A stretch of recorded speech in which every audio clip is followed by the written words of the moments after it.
Eh bien bonjour les amis, bienvenue aux auditeurs et auditrices de cette nouvelle chaîne des Chroniques du Sherpa.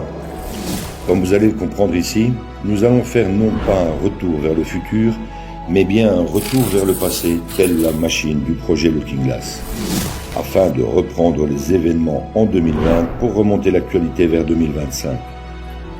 Je vous invite à me suivre au travers de mes très nombreuses analyses de situation qui ont rythmé ces dernières années au gré d'une multitude de sujets clivants concernant le plan divin et christique de l'Alliance et de la communication militaire Q.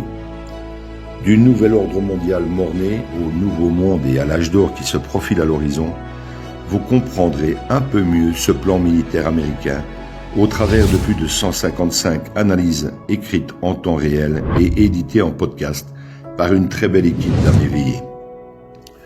Pensez à vous abonner à la chaîne et cliquez sur le pouce si vous en appréciez le travail. Merci à toute l'équipe Z qui œuvre sans compter ses heures pour offrir ces infos à l'humanité. Bonne écoute à tous et à toutes.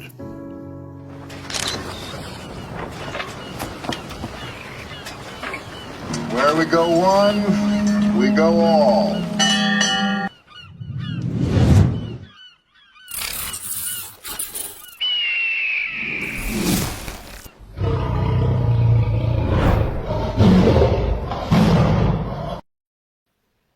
Analyse du 1er août 2022.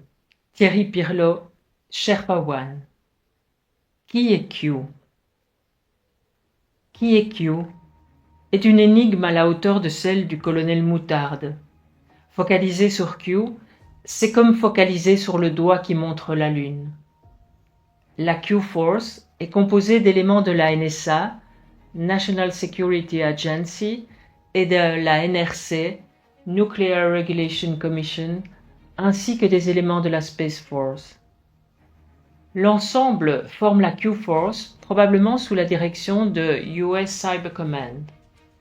Beaucoup échafaudent des théories autour de qui est Q, dans lesquelles le premier Q serait JFK et l'actuel Q serait JFK Junior.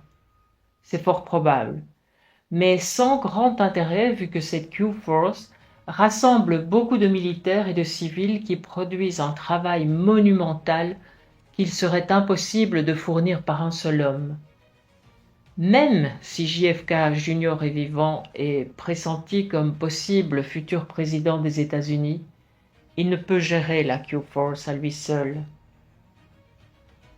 Ce qui m'intéresse le plus est de savoir qui est ou qui sont derrière les drops de Q. Est-ce une seule personne ou un groupe de personnes, projet Looking Glass de voyage dans le temps, ou bien un ordinateur quantique qui travaille par calcul de probabilité pour prédire certains événements, ou encore tout cela en même temps. Impossible de le dire à cette heure. L'amiral Rogers faisait sans doute partie de la Q-Force et l'a peut-être même créée en 2014 sous le contrôle de l'Alliance.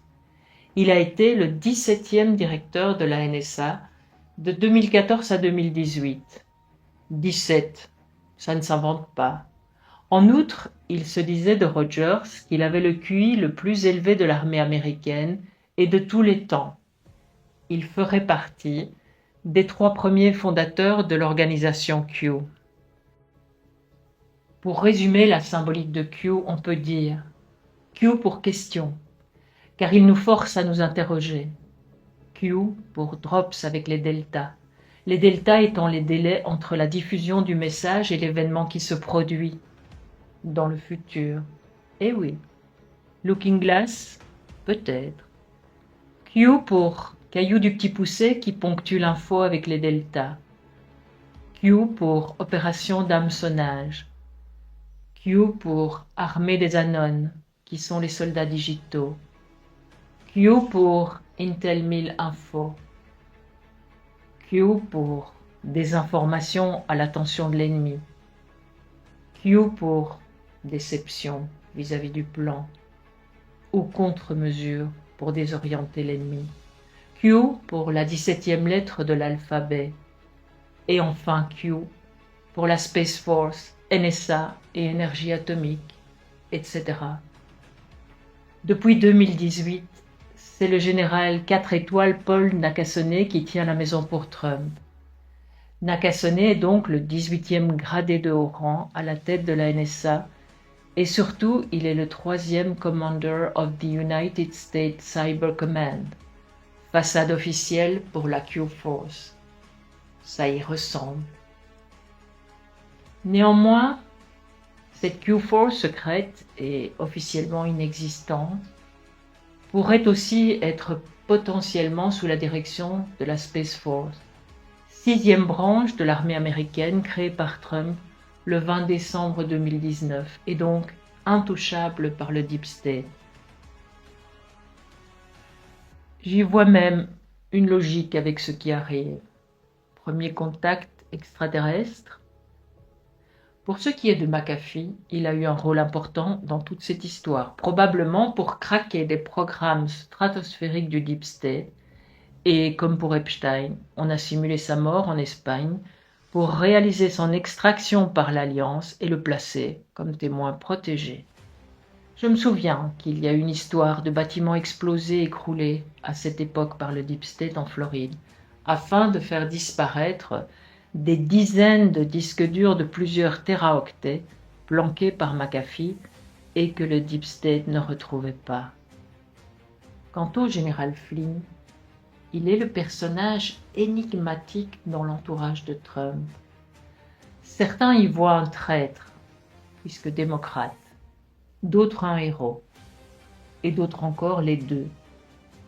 Pour moi, c'est un vrai héros américain et un électron libre de cette Q-Force qui a joué le rôle de fusible dans toutes les attaques contre Trump avec la Russie. Son rôle a été magistral de A à Z, que ce soit comme taupe des démocrates et de Obama, comme aide de camp de Trump, punching ball dans le Russiagate, ou encore conseiller dans l'art de la guerre de Sun Tzu, au niveau des opérations de l'Alliance. Son rôle est pour moi inestimable, mais terminé dès à présent, sauf en ce qui concerne la communication. Il y a d'ailleurs cette très belle interview de Flynn par mon mage devant l'Éternel, Alexis Cosset.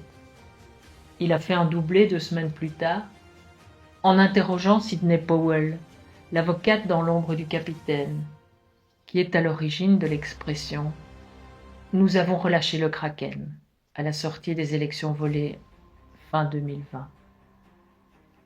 Alors, qui est Q? Et quels sont les détails de toute cette opération? On le saura en temps voulu, car nous sommes au beau milieu d'une opération militaire gigantesque, dont l'objectif est non seulement de reprendre le contrôle de l'Amérique aux mains des globalistes communistes et du Deep State international, mais aussi du monde entier. Les États-Unis sont actuellement dirigés par un gouvernement militaire secret, depuis la fraude aux élections, par les machines de vote par correspondance dominionnes depuis des pays amis de l'OTAN. Le faux gouvernement Biden est un simulacre de présidence aux mains du gouvernement militaire légitime et n'a pour but que le grand réveil général de la planète, en démontrant par l'absurde ce qu'auraient été nos vies sous un nouvel ordre mondial qui est mort-né en 2016. Et il est temps de se réveiller, aux États-Unis comme ici. Les Américains ne font jamais les choses comme tout le monde. Plus c'est gros, plus ça passe. Vous regardez un grand film sponsorisé par l'Alliance. The best is yet to come. Sherpa One.